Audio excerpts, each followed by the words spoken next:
বাংলার ভূত বাংলার ভয় উল্টোপাল্টা গল্প নয়, ডুব দিই এক ভৌতিক দুনিয়ায়। তো চলুন শুরু করা যাক লেখক শ্রী হেমেন্দ্র কুমার রায়ের লেখা গল্প বাড়ি বুড়ো ভূত। বাড়িখানি ভারী ভালো লাগল। চারিধারে বাগান, নদী ও ফুল গাছের চেয়ে বড় বড় গাছই বেশি। টেনিস খেলার জমি, মাঝে মাঝে শ্বেতপাথরের বেদি, একটি ছোট বাহারি ফোয়ারা, এখানে ওখানে লাল কাঁকর বিছানো পথ। দোতলা বাড়ি একেবারে হাল ফ্যাশনের না হলেও সেকেলে নয়। বাড়ির জানলায় বা দেয়ালে প্রাচীনতার কোনো চিহ্নই নেই। কোথাও ফাট ধরেনি, কোথাও অশ্বত্থট এসে জোর করে জুড়ে বসেনি। কিন্তু তবু মনে হল বাড়িখানি যেন রহস্যময়। ভাবলুম, বাড়ির মাথা ছাড়িয়ে উঠে মস্ত মস্ত গাছগুলো নিজেদের জন্যে একটি ছায়ার জগৎ সৃষ্টি করেছে বলেই হয়তো এখানে এমন রহস্যের আবহ গড়ে উঠেছে। আমার পক্ষে এও এক আকর্ষণ। আমি রহস্য ভালোবাসি। রহস্যের মধ্যে থাকে রোমান্সের গন্ধ। সাঁওতাল পরগনার একটি জায়গা। স্ত্রী এবং ছেলে মেয়েদের বায়ু পরিবর্তনের দরকার।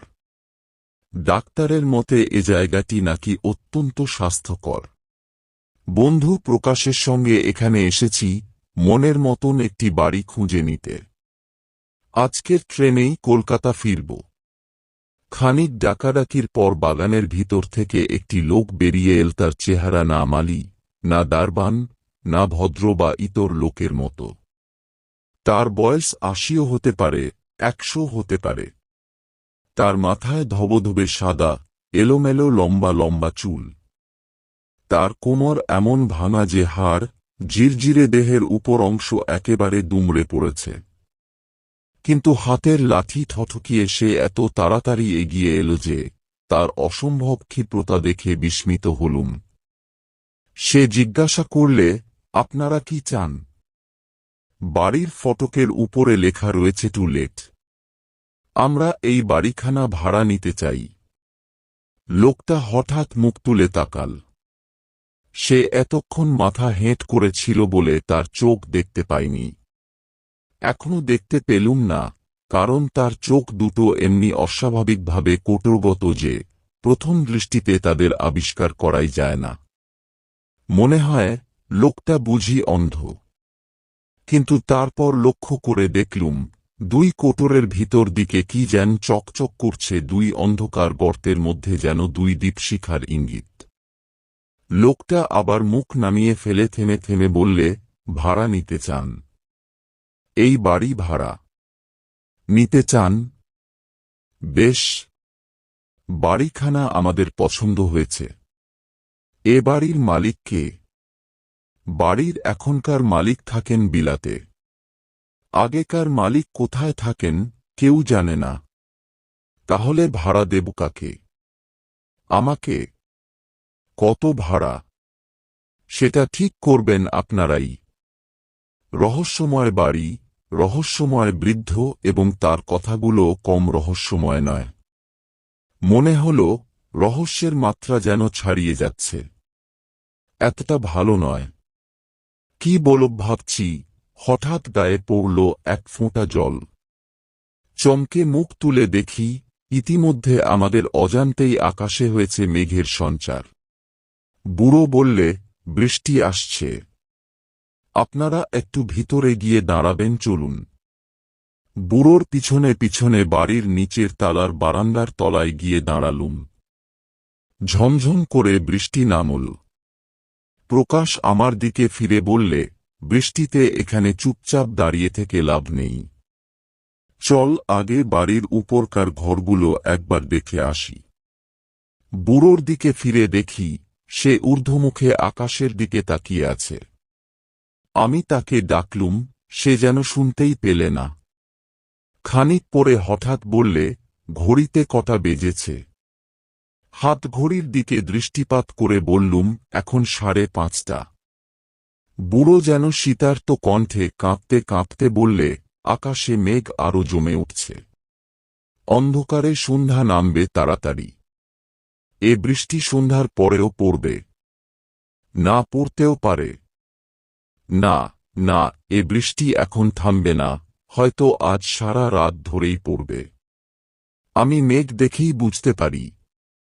প্রকাশ বললে, কি সর্বনাশ, তাহলে আমরা স্টেশনে যাব কি করে? আজই তো আমাদের কলকাতায় ফেরবার কথা। বুড়ো ঘাড় নাড়তে নাড়তে বললে, এ বৃষ্টি আজ আর থামবে না, আজ আর থামবে না। পাহাড়েন্দি ফুলে উঠবে, মাঠ ভেসে যাবে, পথ ডুবে যাবে।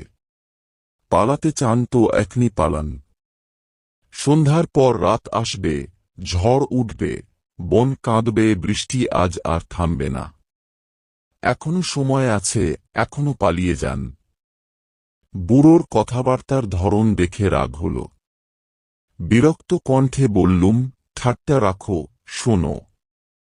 এ বাড়ি আজ থেকেই আমি ভাড়া নিচ্ছি।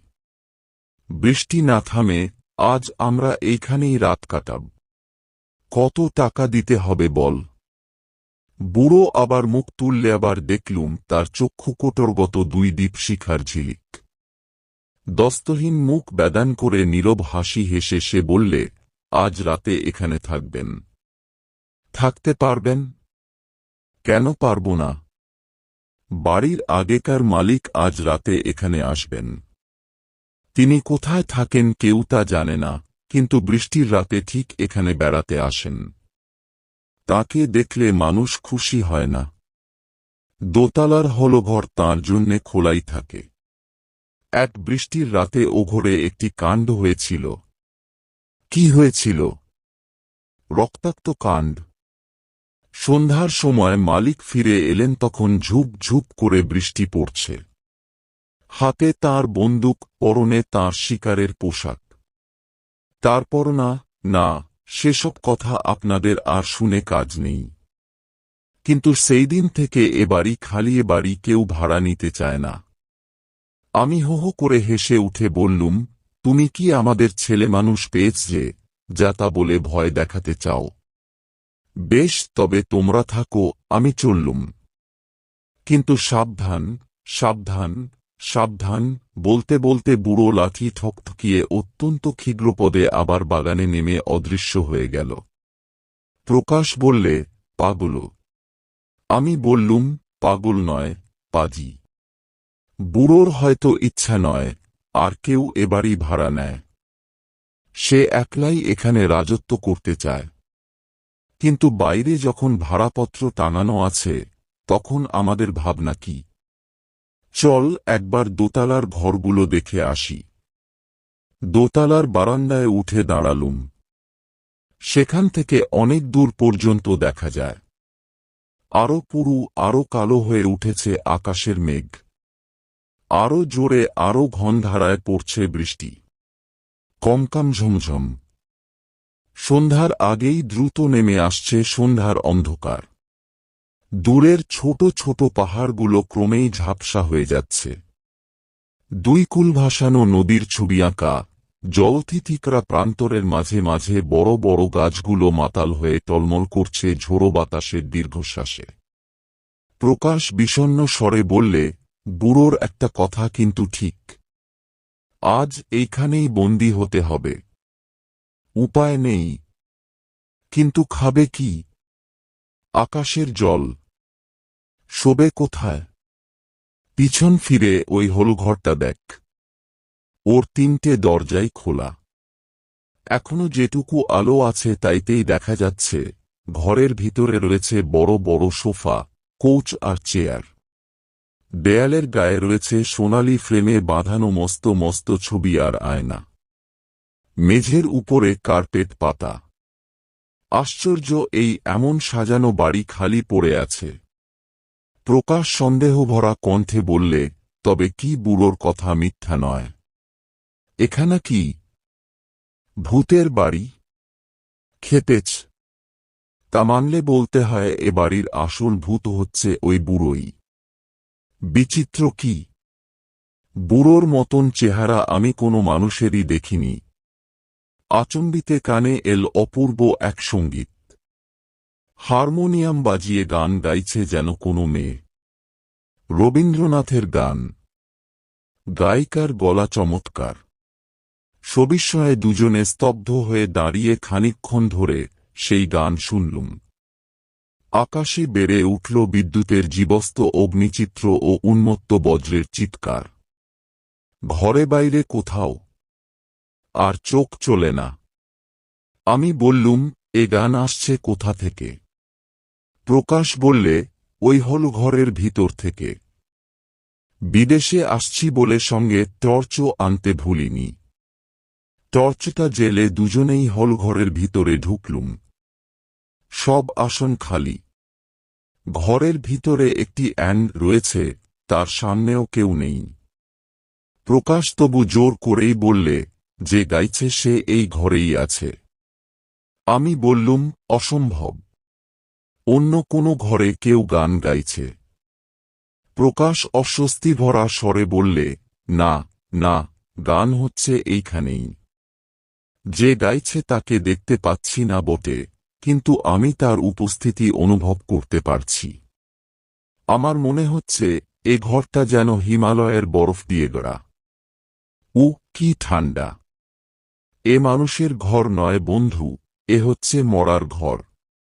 আমরা তাড়াতাড়ি আবার বাইরে গিয়ে দাঁড়ালুম। প্রকাশের কথা মিথ্যা নয়। ঘরের চেয়ে বাহিরটা বেশ গরম, অথচ ঝোড়ো হাওয়ার তোড়ে সেখানে এসে পড়ছিল শীতল বৃষ্টিধারা। অবাক হয়ে এর কারণ বোঝবার চেষ্টা করছি, এমন সময় কানে এল আরেকটা নতুন শব্দ। গট গট করে কার ভারী জুতোর আওয়াজ হচ্ছে। প্রকাশ বিস্মিত স্বরে বললে, সিঁড়ি দিয়ে কে উপরে উঠছে? এ বুড়োর পায়ের শব্দ নয়। আমি বললুম, বুড়ো মিছে কথা বলেছে। এ বাড়ি নিশ্চয়ই খালি নয়। কে গান গায়? কে উপরে ওঠে? সিঁড়ির দিকে টর্চের আলো ফেলে অপেক্ষা করতে লাগলুম। সিঁড়ির ধাপগুলো শব্দিত করে উপরের বারান্দায় এসে স্থির হয়ে রইল এক জোড়া শিকারি বুট, যা পড়লে লোকের হাঁটু পর্যন্ত ঢাকা পড়ে। নিজের চোখেও বিশ্বাস করতে পারলুম না মানুষ নেই, অথচ এক জোড়া শিকারি বুট উপরে এসে উঠল জ্যান্ত জীবের মতো। মন বললে, এই দৃশ্যমান বুট পড়ে আছে কোনো অদৃশ্য দেহ, এবং বারান্দায় হঠাৎ আজ দুই অনাহত অতিথি দেখে সে থমকে দাঁড়িয়ে পড়েছে সবিস্ময়ে। প্রকাশ অস্ফুট স্বরে বললে, শিকারি বুট। বুড়োও বলেছিল, বৃষ্টির রাতে বাড়ির মালিক এসেছিল শিকারির পোশাক পরে। আমি উত্তর দেবার আগেই বুটজুতো জোড়া যেন কোনো বেজায় ভারী দেহের চাপ নিয়ে আবার বটবট শব্দে মাটি কাঁপিয়ে অগ্রসর হতে লাগল আমাদের দিকেই। আমরা মহা আতঙ্কে পিছু হটতে লাগলুম পায়ে পায়ে। আমাদের দৃষ্টি স্তম্ভিত, হৃৎপিণ্ড করছে ধড়ফড় ধড়ফড়। হলঘরের তৃতীয় দরজার কাছে এসে বুটজুতো জোড়া আবার থেমে পড়ল ক্ষণিকের জন্যে। কিন্তু তারপরেই সবেগে প্রবেশ করল ঘরের ভিতরে। গানের স্বর থেমে গেল, সঙ্গে সঙ্গে শুনলুম গুড়ুম করে বন্দুকের শব্দ ও তীব্র এক আর্তনাদ। আমরা পাগলের মতো দৌড়ে এক এক লাফে সিঁড়ির ৩-৪টে করে ধাপ পেরিয়ে নিচে নেমেই দেখি, সেখানে নিশ্চল হয়ে দাঁড়িয়ে আছে সেই অদ্ভুত বুড়োর ভাঙা দুমড়ে পড়া মূর্তি। সে একবার মুখ তুলে আমাদের পানে তাকালে টর্চের আলোতে তার চক্ষু কোটরের খুব ভিতরে জ্বলে উঠল দুটো আগুনের কণা। খিলখিল করে হেসে বুড়ো ক্ষণক্ষণে গলায় বলে উঠল, মালিকের সঙ্গে দেখা হল। মালিকের সঙ্গে দেখা হল? মালিক কি বললে? বাড়ি ভাড়া নেবে নাকি? হি হি হি হি হি। দৌড়তে দৌড়তে বাগান পার হয়ে যখন বাইরে এসে পড়লাম, তখনও সেই ভয়াবহ বুড়োর অপার্থিব হাসির শব্দ